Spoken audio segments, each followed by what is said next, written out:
Bismillahirrahmanirrahim. Assalamualaikum warahmatullahi wabarakatuh. Alhamdulillah wassalatu wassalamu ala Rasulillah wa ala alihi wa sahbihi wa mawalah wa la hawla wa la quwwata illa billahi wa ba'd.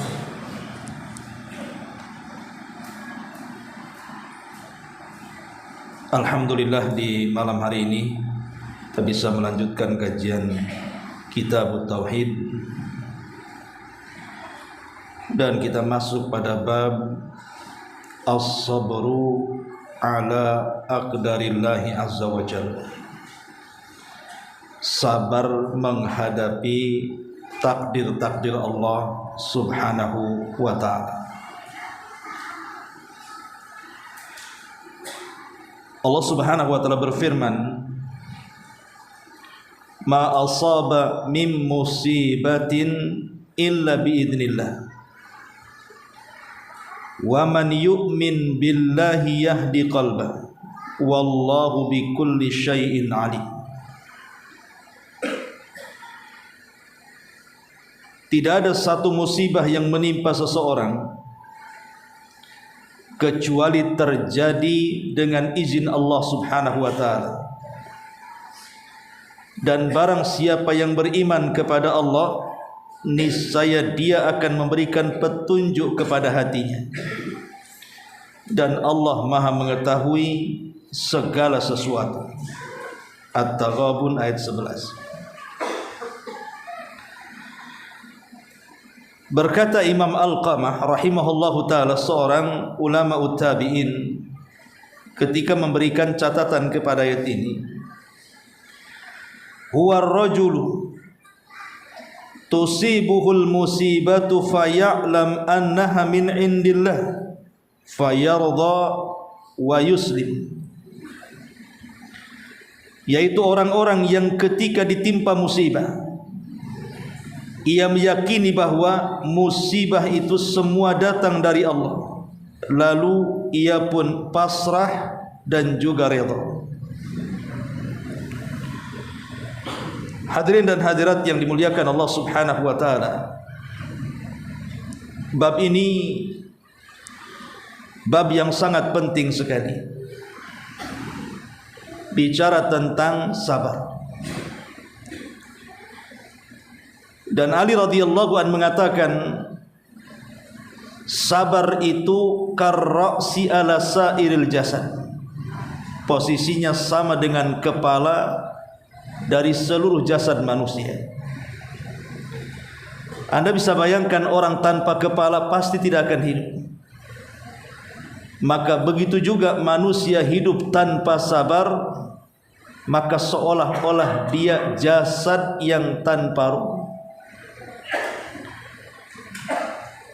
Yang dimaksud oleh pengarang di sini, maksudnya iman kepada takdir Allah subhanahu wa ta'ala, maksudnya adalah takdir yang buruk. Karena takdir itu kan ada dua macam. Ada takdir yang baik, ada takdir yang buruk. Khairuhu wa syarruh. Tapi yang dimaksud pengarang di sini adalah beriman dengan atau bersabar kepada Allah subhanahu wa ta'ala dengan takdir dari takdir-takdir yang buruk. Karena umumnya kalau takdir baik manusia bisa sabar, tetapi banyak orang yang tidak sabar ketika ditakdirkan oleh Allah subhanahu wa ta'ala dengan takdir yang buruk.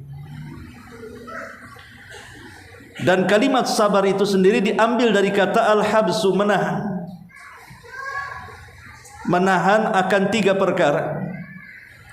Pertama, menahan hati untuk senantiasa redha. Yang kedua, menahan lisan untuk senantiasa mengucapkan kalimat-kalimat baik. Dan yang ketiga, menahan badan untuk tidak melakukan kemaksiatan kepada Allah azza wa jalla. Itulah sabar. Jadi sabar itu menahan untuk redha. Kalau ada musibah, hatinya redha dengan musibah itu. Itu sudah jadi ketentuan Allah subhanahu wa ta'ala. Kemudian setelah hatinya redha, kemudian berusaha lisannya pun tidak tasakhut, tidak mengucapkan kalimat-kalimat yang menunjukkan ketidakredhaan dia, dan berusaha untuk mengucapkan kalimat-kalimat yang baik. Kemudian badannya juga sama. Jangan sampai musibah yang buruk yang menimpanya menjadikan badannya bermaksiat kepada Allah Subhanahu wa taala. Itulah makna sabar. Ma'asyiral muslimin yang dimuliakan Allah Subhanahu wa taala. Di sini Allah Subhanahu wa taala mengatakan ma asaba min musibatin illa biidznillah. Tidak ada satupun musibah yang menimpa seseorang kecuali musibah itu turun karena izin Allah Subhanahu wa taala. Karena musibah itu adalah izin dari Allah Subhanahu wa taala, maka yakinlah seberat apapun musibah pasti kita bisa menghadapinya. Seberat apapun musibah yang menimpa kita, yakin kita bisa menghadapinya. Kenapa? Karena Allah tidak mungkin menimpakan sebuah musibah di luar kadar kemampuan manusia. Pasti bisa kita menghadapinya. Buktinya mungkin di antara kita semuanya, saya, antum, atau para ummahat di belakang, saya kira dalam kehidupan kita ini pernah kita mengalami sebuah kesulitan, yang saat kesulitan itu menimpa kita rasanya bumi ini dikiamatkan, seolah-olah kita tidak bisa keluar dari musibah itu. Tapi dengan berjalannya waktu, musibah itu entah hilang kemana, sudah tidak dipikirkan lagi, bahkan kita sudah bisa tersenyum.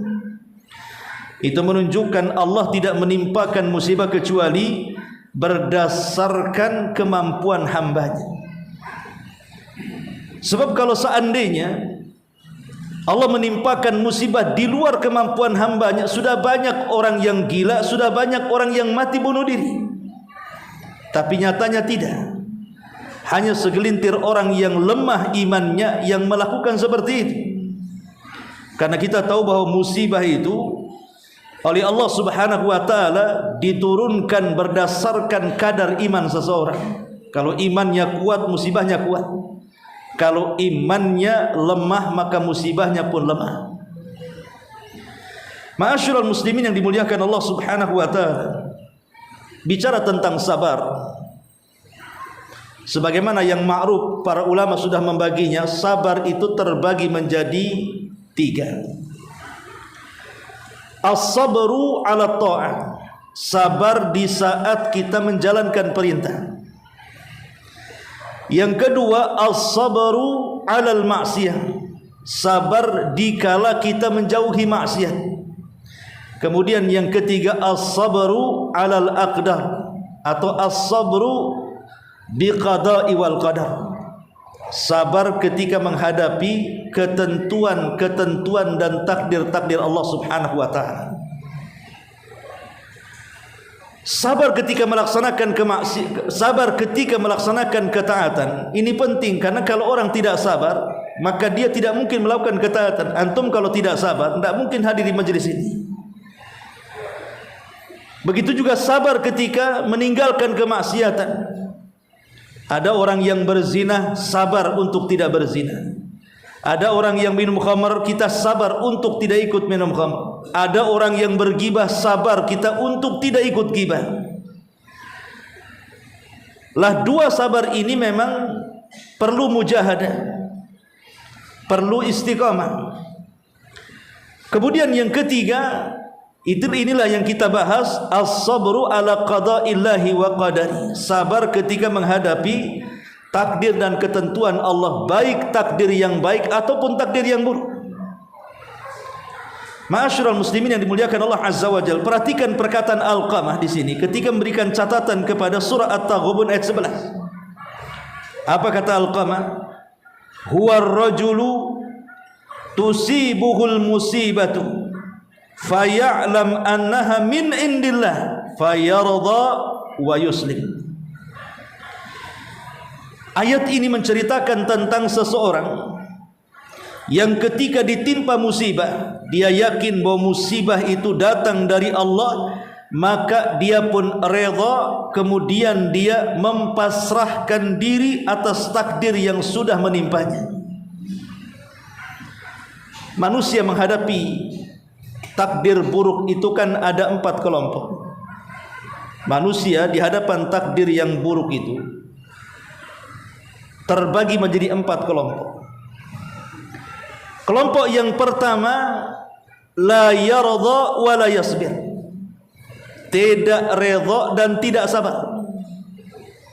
Hatinya tidak rela dengan musibah yang Allah takdirkan kepadanya, entah berupa orang yang dicintai meninggal, entah berupa faktor ekonomi yang dibangkrutkan, entah mungkin penyakit yang ditimpakan, atau musibah-musibah yang lainnya. Dia tidak redha. Sudah tidak redha hatinya, tidak sabar lisannya, sehingga mengucapkan kalimat-kalimat yang buruk. Kenapa asih saya yang kena musibah, kenapa orang tidak? Kenapa anak saya nakal, kenapa orang lain tidak? Kenapa usaha saya yang bangkrut, kenapa usaha lain orang tidak? Tampak dari lisannya bahwa hatinya tidak redha. Dan ini seburuk-buruk manusia di hadapan takdir. Hatinya tidak redha, lisannya tidak sabar, sehingga akhirnya tasyahud, mengucapkan kalimat-kalimat yang menolak takdir Allah Subhanahu wa ta'ala.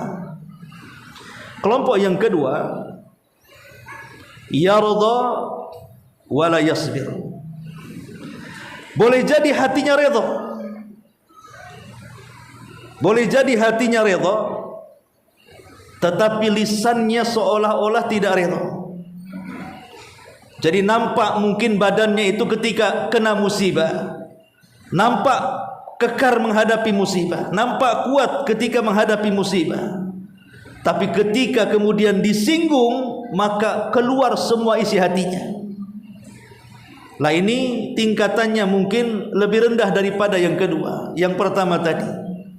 Kemudian yang ketiga, betul-betul bisa menggabungkan antara redha dan sabar. Hatinya redha, ini sudah takdir dari Allah Subhanahu wa ta'ala. Lisannya pun tidak mengucapkan kecuali yang baik-baik. Sebagaimana Allah Subhanahu wa ta'ala mengatakan, alladzina idza asabathum musibatun qalu inna lillahi wa inna ilaihi rajiun. Hatinya rela, mulutnya mengatakan inna lillahi wa inna ilaihi rajiun. Semua datang dari Allah dan akan kembali kepada Allah Azza wa Jalla. Maka ini sebaik-baik manusia menghadapi takdir. Rela hatinya, lisannya pun tidak mengucapkan kecuali yang baik. Tetapi tingkatan yang paling tinggi adalah yarda wa yasbir wa yashkur. Hatinya redha, lisannya bersabar, ditambah dengan syukur. Jadi selain mengucapkan inna lillahi wa inna ilaihi rajiun, dia pun bersyukur kepada Allah dengan mengucapkan alhamdulillah, di mana kalimat alhamdulillah bukan mensyukuri akan musibah yang menimpanya, tetapi mensyukuri nikmat yang masih ada selain daripada musibah yang menimpanya. Pamannya seseorang diberikan oleh Allah 4 anggota badan, tangan 2, kaki 2. Kemudian tangannya kecelakaan patah, akhirnya diamputasi. Ini musibah karena kehilangan tangan. Tapi dia rela dalam hatinya, ini sudah ketentuan Allah. Kemudian lisannya mengucapkan inna lillahi wa inna ilaihi rajiun. Kemudian dia menatap kepada sisa nikmat di mana dia masih ada 2 kaki dan 1 tangan. Dia pun mengucapkan alhamdulillah, Allah masih memberikan nikmat kepada. Jadi syukurnya bukan kepada musibahnya, tapi syukurnya kepada nikmat yang tersisa di badannya. Seperti yang terjadi kepada seorang tabi'in namanya Urwah. Jadi seorang tabi'in namanya Urwah ini, ma'ruf Urwah ini seorang ahli tafsir. Ketika Allah Subhanahu wa ta'ala takdirkan salah satu kakinya terkena diabetes, terkena penyakit gula, secara otomatis kalau orang terkena diabetes, penyakit gula yang sampai membusuk pada lukanya, terkadang sebagian dokter mengamputasi kan. memotong kakinya supaya tidak menjalar ke badan yang lainnya. Itulah yang terjadi kepada Urwah. Jadi kemudian dokter ini menyarankan kepada Urwah, dia mengatakan, ya Imam, bagaimana kalau seandainya kau minum alkohol ini, maksudnya khamr, supaya saat dipotong kakimu kamu tidak merasakan sakit, karena dalam kondisi tidak berakal, mabuk. Maka Imam Urwah mengatakan, jangan. Bagaimana kalau seandainya saat kau potong kakiku aku mati, tentu aku meninggal di atas khamr. Lalu sang tabib mengatakan, lalu apa yang harus aku berikan kepadamu selain obat ini, maksudnya selain khamr? Tidak ada lagi, karena di zaman itu kan belum ada penahan rasa sakit yang terjadi hari ini kan, di mana ilmu kedokteran farmasi macam-macam ditemukan obat-obatan bisa mengurangi rasa sakit. Tapi Urwah mengatakan gini saja, aku akan mengambil air wudhu, kemudian aku akan sholat. Saat sholat itulah kau potong kakiku. Seandainya Allah subhanahu wa ta'ala takdirkan aku mati, tidak ada masalah, berarti aku mati di atas sholat. Daripada aku mati di atas mabuk, bagus aku mati di atas sholat. Akhirnya Urwah pun mengambil air wudhu, kemudian sholat 2 rakaat sunnah wudhu. Saat sholat itulah sang tabib memotong kakinya. Yang namanya dipotong, ikhwatu fiddin, sekhusu apapun orang, yang pasti juga akan mengalami rasa sakit. Akhirnya karena pendarahan yang banyak keluar, dia pun pingsan di tengah-tengah sholatnya. Saat dia siuman, tiba-tiba datang orang dari kejauhan menghabarkan berita buruk. Kemudian mengatakan, ya Imam, sesungguhnya salah satu putramu meninggal dunia jatuh dari kendaraannya. Ini orang ini ditimpa 2 musibah kan. Pertama kehilangan kakinya, yang kedua kehilangan anaknya. Begitulah terkadang sifat musibah, ikhwan. Belum kelar yang satu datang musibah yang lain, belum kelar musibah yang lain datang pula musibah yang lainnya. Terkadang sifat musibah itu seperti itu. Seperti ada salah seorang syekh pernah bercerita, ini pernah saya ceritakan kepada antum. Jadi ada 2 keluarga, ada suami istri memiliki 2 anak yang masih kecil-kecil. Anak yang belum balik dan belum berakal, dia hanya mencontoh apa yang dilakukan orang tuanya. Jadi saat orang tuanya hendak menyembelih seekor unta, orang tuanya memegang pisau. Kemudian nampaklah kemudian oleh anak yang paling besar, belum balik juga, mungkin sekitar yang 1 6 tahun, yang 1 5 tahun begitu. Nampak bapaknya pegang pisau, dia pun lari ke dapur pegang pisau juga. Kemudian ketika ayahnya menyembelih unta, dia pun ngomong sama adiknya, bagaimana kalau kita main sembelih-sembelihan seperti ayah kita juga sedang bermain sembelihan katanya. Jadi saat ayahnya menyembelih unta, dia pula menyembelih adiknya. Akhirnya kemudian adiknya disembelih, menjerit kesakitan, kemudian meninggal. Saat ayahnya saat menyembelih unta itu mendengar ada suara jeritan salah satu putranya, lari dia ke dalam rumah. Rupanya si kakak yang sudah menyembelih itu ketakutan, lari ke jalan. Rupanya ada mobil yang lewat, ditabrak pula itu si kakak, mati juga kena tabrak. Kemudian ayahnya yang melihat seperti itu, karena dia punya penyakit jantung, kena serangan jantung, meninggal juga dia akhirnya. Yang tersisa hanya ibunya. Tidak bisa berkata-kata, melihat suaminya terkena serangan jantung, melihat anak besarnya tertabrak mobil, melihat anak kecilnya kena sembelih. Dia hanya bisa tertegun seperti ini saja. Apa kira-kira yang terjadi? Karena sifat musibah itu terkadang saya katakan belum kelar satu datang yang lain. Itulah sifat musibah. Makanya kenapa keutamaan orang yang sabar itu melebihi ibadah-ibadah yang lainnya. Sampai Allah mengatakan, innama yuwaffas sabiruna ajrahum bighairi hisab. Allah akan membalas pahala orang-orang yang sabar itu tanpa batas. Karena terkadang ada yang sifat musibah itu beruntut. Dan orang kalau bisa melewati dengan kesabaran, maka dia akan mendapatkan pahala tanpa batas. Masalahnya sabar itu dikatakan sabar fi sadmatil ula, pada pukulan yang pertama.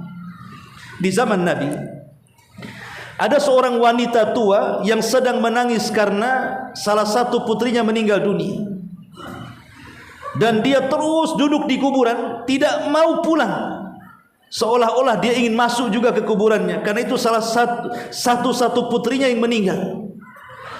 Seolah-olah hidupnya hancur dan seolah-olah ingin menyusul putrinya. Kalau bisa mati saja aku dengan dia. Jadi dia menangis di depan kuburan. Tiba-tiba Nabi SAW lewat, kemudian memberikan wejangan kepada ibu itu dan mengatakan, fattaqillaha ya ummah, bertakwalah kepada Allah wahai ibu, ikhlaskan kepergian anak. Tiba-tiba ibu ini tanpa melihat siapa yang bicara, karena dia terus memegang maisan kuburan, dia hanya mengatakan, engkau boleh berkata seperti itu, karena musibah tidak menimpa dirimu tapi menimpa diriku. Kata-kata seperti ini selalu diucap oleh orang-orang yang terkena musibah. Hampir semua yang terkena musibah ngomong seperti ini. Iyalah kau bisa ngomong begitu karena musibah itu tidak menimpa kamu. Coba kalau musibah itu menimpa kamu, pasti kamu juga sama dengan aku. Umumnya orang yang terkena musibah ngomong begitu tuh. Dan kita yang menasehati supaya sabar, bisa menasehati, tapi saat kita musibah, kita pula orang yang tidak sabar. Karena tidak banyak orang-orang yang selamat ketika ditimpa musibah, dia bisa sabar.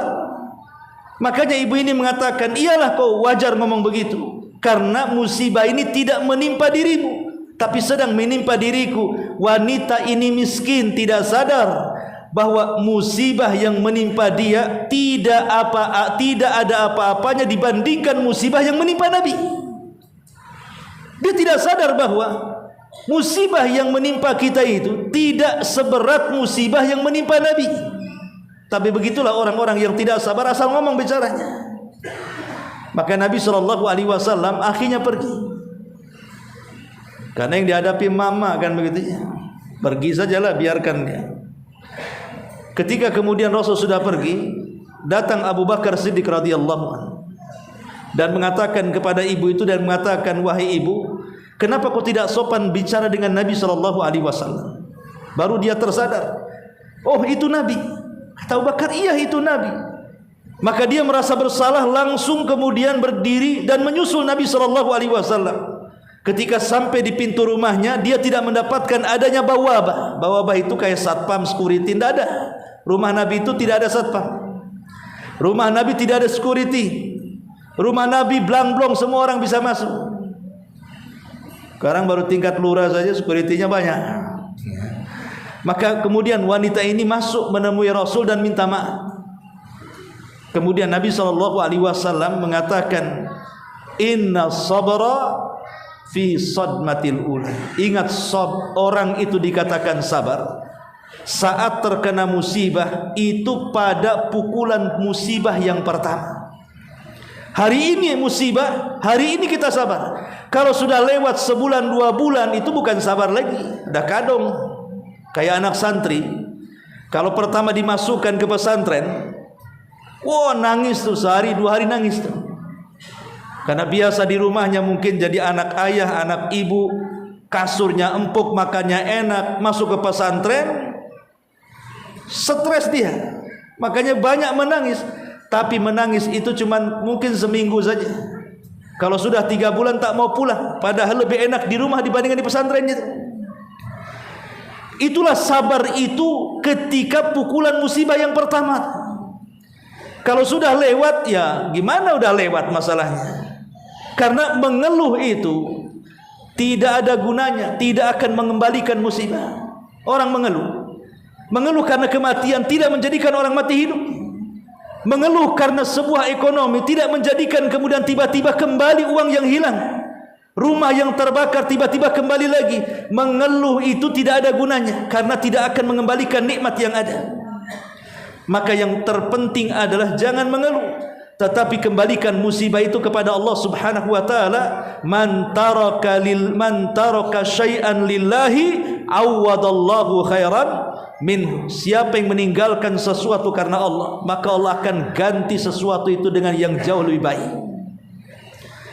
Kalau kita ikhlas dengan apa yang Allah ambil, mungkin rumah kita kebakaran sengaja Allah ambil, mungkin kendaraan kita ketabrak akhirnya rusak, mungkin Allah sedang ambil, mungkin salah satu putra kita meninggal, mungkin Allah sedang mengambilnya. Kalau kita ikhlas karena meninggalkan sesuatu karena Allah Subhanahu wa taala, Allah akan ganti itu dengan keikhlasannya. Boleh jadi gantinya jauh lebih baik dibandingkan barang yang dulu dimilikinya. Ma'asyiral muslimin yang dimuliakan Allah Subhanahu wa taala, lah orang yang seperti ini bisa menghadapi musibah dengan kesabaran. Allah katakan, wa man yu'min billahi yahdi qalbah. Siapa yang beriman kepada Allah, beriman dengan takdir bahwa ini semua datang dari Allah, semua musibah itu tidak terjadi kecuali karena izin Allah, yahdi qalbah, maka dia akan diberikan hidayah hatinya. Maknanya akan diberikan ketenangan. Orang sabar itu pasti diberikan ketenangan. Wallahu bikulli syai'in alim. Dan Allah Maha mengetahui atas segala sesuatu. Allah tahu. Sebelum kita terkena musibah, Allah tahu. Dan Allah tahu orang ini sanggup atau tidak. Allah tahu. Allah Maha tahu. Dia yang menciptakan kita. Maka ketika Allah Subhanahu wa taala memberikan musibah kepada kita, Allah tahu kita ini sanggup untuk menghadapinya. Dan Allah tahu setelah kita menghadapi musibah dengan kesabaran kita, Allah akan memberikan balasan yang tiada tara dan tanpa batas. Kemudian kata Alqamah di sini, huwa ar-rajulu tusibul musibah faya'lam annaha min indillah fayarda wa yuslim. Orang yang ketika ditimpa musibah, ia meyakini bahwa itu semua datang dari Allah, maka dia pun redha dan senantiasa pasrah akan takdir Allah Subhanahu wa taala. Kemudian pengarang juga menyebutkan beberapa dalil. Diriwayatkan dalam Sahih Muslim dari Abu Hurairah radhiyallahu anhu, Rasul bersabda, "Ithnani fin nasi huma bihim kufrun, at-ta'nu fin nasabi wan niyahatu 'alal mayyit." Ada dua perkara yang masih dilakukan oleh manusia, yang kedua-duanya merupakan bentuk kekufuran. Pertama, mencela keturunan, dan yang kedua, meratapi orang yang sudah mati. Syahidnya di sini apa? Meratapi orang yang sudah mati itu kekufuran, karena menunjukkan ketidaksabaran. Sehingga lisannya kemudian meratap dengan mengatakan, kalau engkau pergi siapa yang akan kasih makan kami? Kalau engkau pergi siapa yang akan membiayai pendidikan anak kami? Dan begitu seterusnya. Kenapa engkau pergi? Pokoknya niyah. Terkadang niyah itu dalam bentuk lisan, terkadang dalam bentuk perbuatan. Mungkin merobek-robek pakaian, mencukur-cukur rambut, memukul-mukul pipi dan paha, berguling-guling dan begitu seterusnya. Maka itu bentuk ketidaksabaran, dan ini bagian daripada kekufuran. Kemudian Imam Bukhari dan Muslim meriwayatkan dari secara marfu dari hadis Ibnu Mas'ud, Nabi SAW mengatakan, laisa minna man darabal hudud wa syaqqal juyub wa da'a bida' wal jahiliyah. Tidak termasuk golongan kami, kata Rasul. Dan kalimat laisa minna, tidak termasuk golongan kami, menunjukkan bahwa dosa ini dosa besar. Kalau ada kalimat pada hadis bukan termasuk golongan kami, bukan termasuk umat kami, berarti kalimat setelahnya menjelaskan kabairudz dzunub, dosa-dosa besar. Apa dosa besarnya? Man darabal hudud, orang yang memukul-mukul pipi saat kena musibah. Wasyaqqal juyub, orang yang merobek-robek pakaian saat terkena musibah. Wada'a bida' wal jahiliyah, dan berteriak-teriak dengan seruan-seruan orang-orang jahiliyah. Kita lihat orang-orang Syiah apabila datang bulan Muharram, tepat pada tanggal 10 atau disebut dengan Yaum Asyura, Ada tradisi mereka itu memegang besi, kemudian senjata, dan memukul-mukul di badan dan kepala mereka sampai mengeluarkan darah. Bahkan anak bayi diketuk kepalanya pun sampai dikeluarkan darah.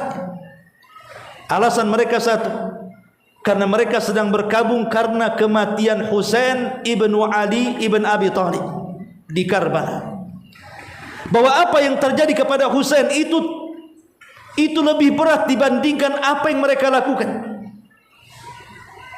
Bagaimana tidak, Husain dipenggal kepalanya, kemudian kepalanya dijadikan tempat mainan bola. Mereka mengatakan bahwa musibah yang menimpa Husain tidak lebih parah dibandingkan lebih parah dibandingkan musibah yang kalau hanya sekedar memukul-mukul badan walaupun keluar darah, itu tidak seberapa dengan musibah yang ditimpa Allah kepada Husain. Lah kalau kita melihat hadis ini, hadis Nabi SAW yang kita bahas ini, laisa minna, bukan termasuk umatku kata Rasul. Kalau terkena musibah karena kematian orang, tiba-tiba kemudian dia dharabal khudud, memukul-mukul pipi.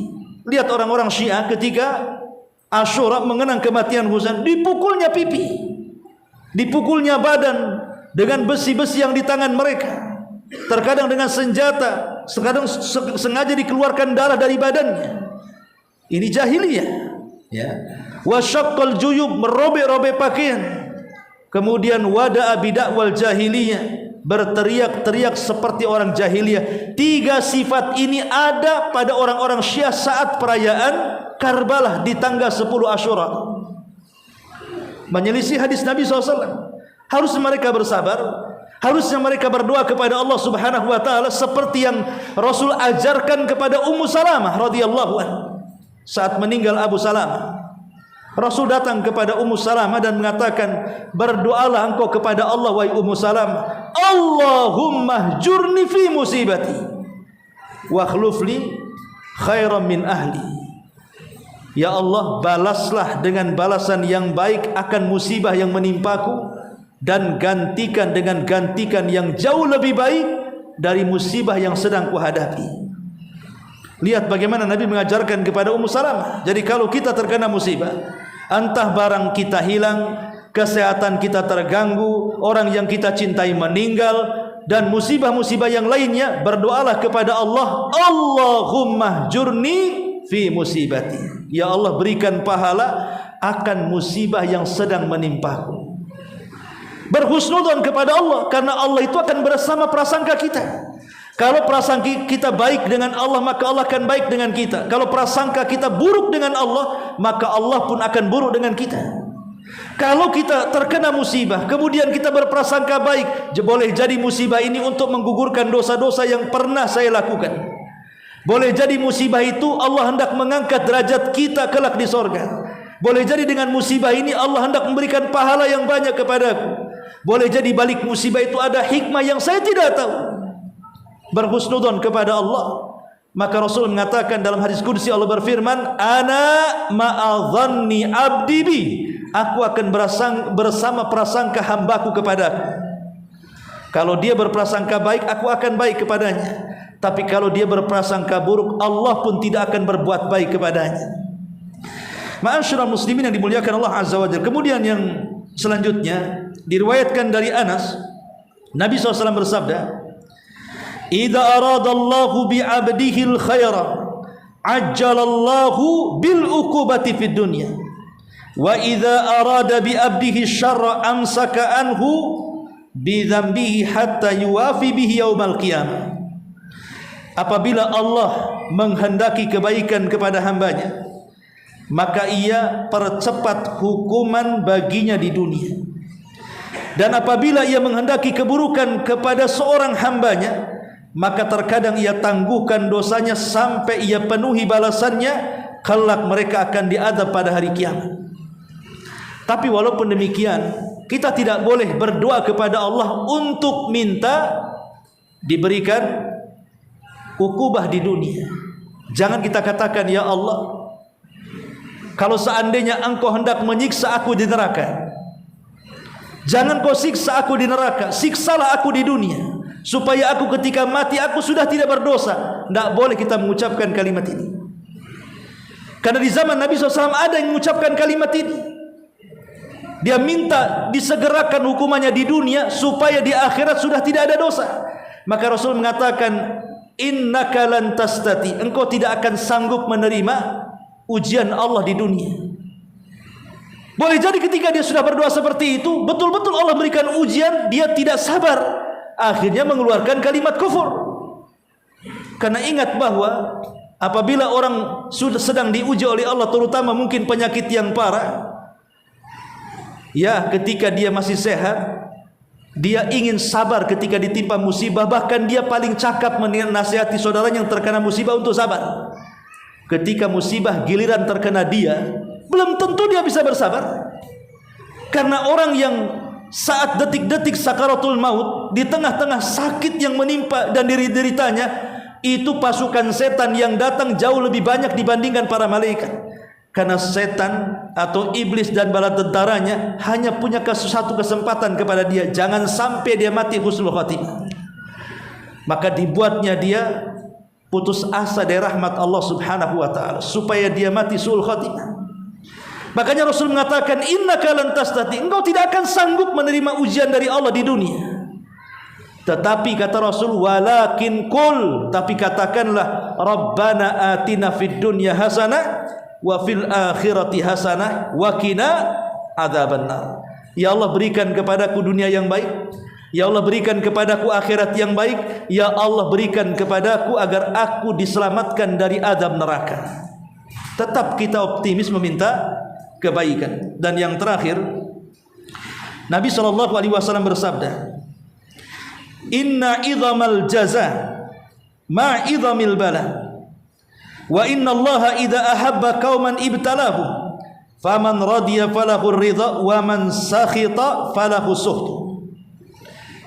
Sesungguhnya besarnya balasan itu disesuaikan dengan besarnya ujian. Dan sesungguhnya Allah jika mencintai sebuah kaum, maka ia akan mengujinya. Barang siapa yang redha akan ujian itu, maka baginya keredhaan Allah. Dan barang siapa yang marah ataupun tasakhut, benci terhadap ujian tersebut, maka baginya kemurkaan Allah Subhanahu wa taala.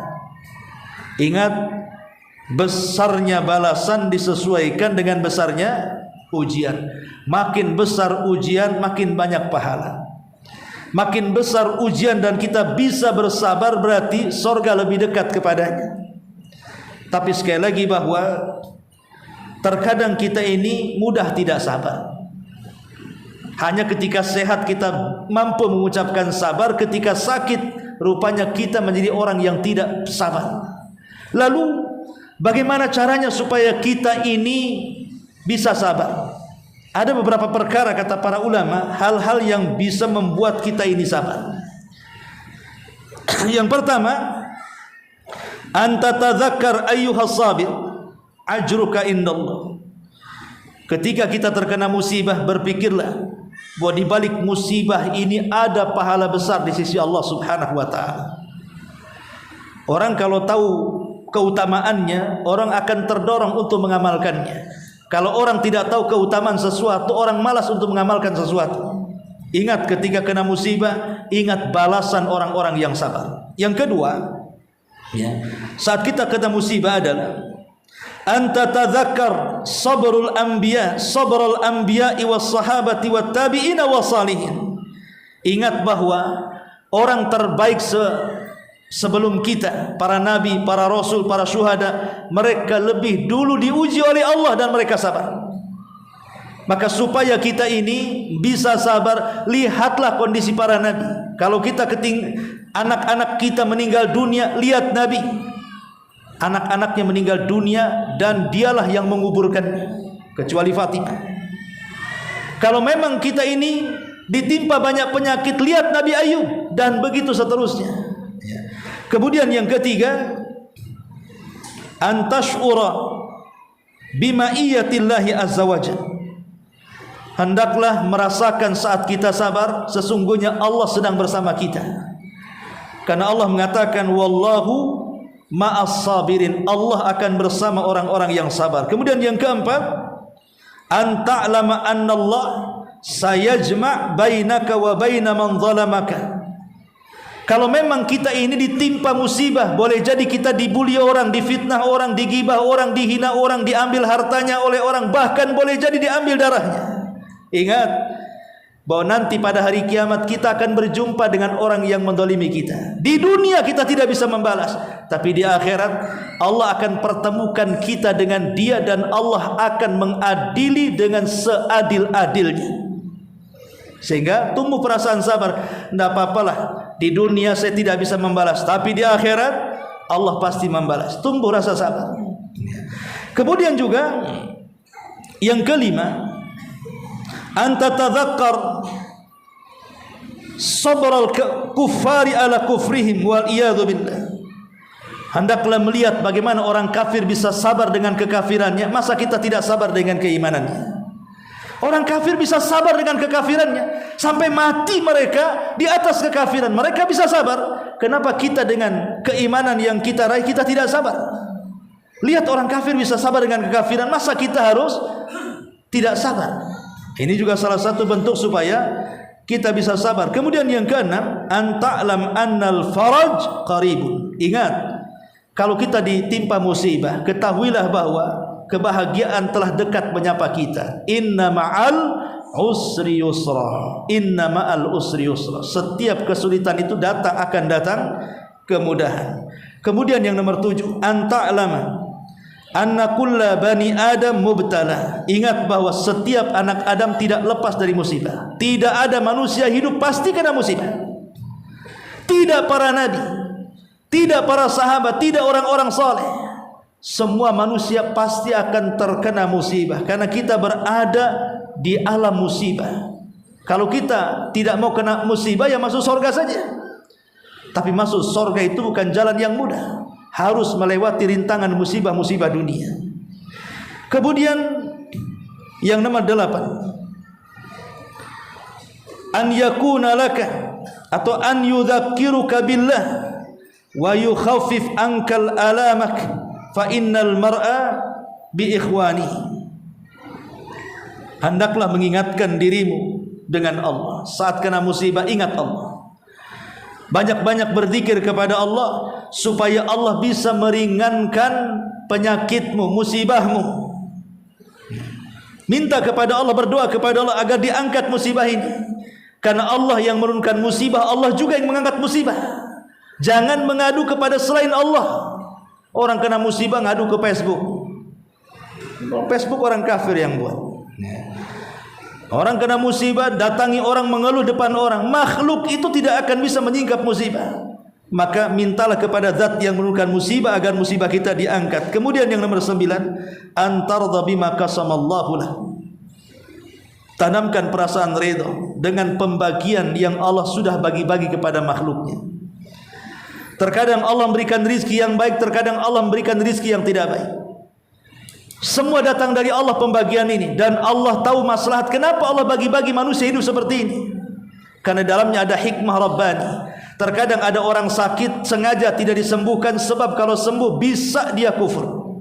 Terkadang ada orang miskin minta kaya tidak segera dikayakan, sebab kalau dia kaya bisa melampaui batas.